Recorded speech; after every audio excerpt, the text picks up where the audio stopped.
Okay, so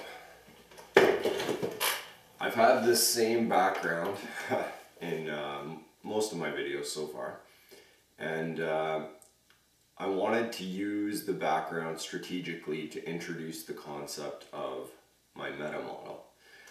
Now, by strategically, what I mean is it being in the background for my other videos was just a little, I was creating an opportunity for myself to explain metapragmatics in the sense of speech that's already been said, not what we can say, but what has been said.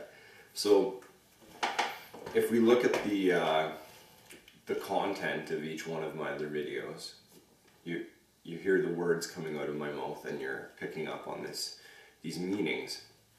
So now that that content is in the past, it becomes context. Now, so that is a set of context leading up until this video, all of my speech in my prior videos. Now the context of that context is this graphic representation. It has been in the background of each one of my videos so far. So this is the context of the context so far. Now, in reported speech or talking about speech that's already been said, the meta context, the context of the context, usually is there to give us a sense of how to interpret what's being told to us, but not explicitly. So when we use sarcasm or when we phrase our speech to not quote directly somebody that said something, but we phrase it in such a way as to give our opinion from our point of view about it, that is, we're employing the use of implicit metapragmatics. So those implicit metapragmatics have to be explicitly dealt with sometimes if the people aren't in tune with each other. Okay, so what I intend to do is explicitly explain my metapragmatic model now that we've kind of been using the vocabulary and I feel comfortable enough to try and give a shot at explaining it. I guess first off, I'd just like to say something about another model which I really like, and I find it's along the same lines as what I'm trying to say, but not quite the same, which is Susan Haack's found-herentism and her analogy of science as a crossword puzzle. So found-herentism is a combination or a hybridization of meta-epistemic foundationalism and meta-epistemic coherentism.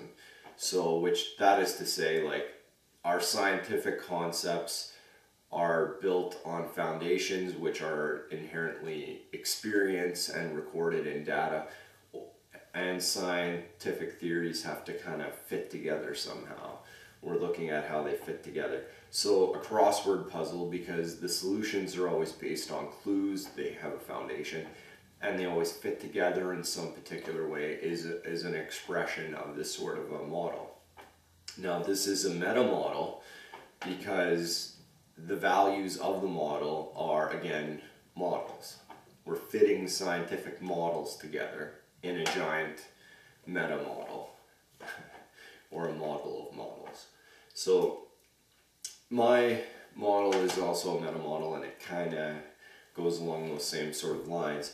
I would call my model a metapragmatic model in the sense of, if we look at Susan Haack's model as being meta-epistemic found-herentism, my model I would call meta-epistemic behaviorism, and or meta-pragmatism.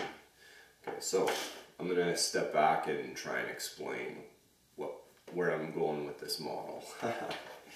Okay, Okay, so this is the Metapragmatic Model. Okay, now we've talked before about how the set of metapragmatic propositions has these subsets of metasemantic and metasyntactic propositions. Those subsets of propositions are what are going to give the character to our metapragmatic model. So those are two different aspects of the model that are going to make the character. Okay, so if we look at the model, okay, we can see that it has two particular features, distinct features. One is that it's layered. It's got these 4 layers, right? And as far as sorts of things that are being expressed in the model, these are 4 different layers. We have this undefined limit in the middle, and we have a limit at the bottom that is circular. Yeah. So it's kind of like an exponential cone.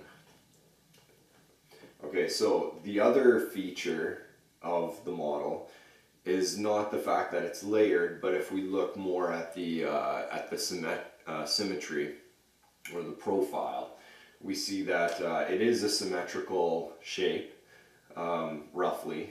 This is just a generalization, but we're going to use that symmetry to explain something else in a bit. But it is symmetrical and it's exponential. The values are all approaching this center undefined value from every angle. There's an infinite set of angles expressed in this model.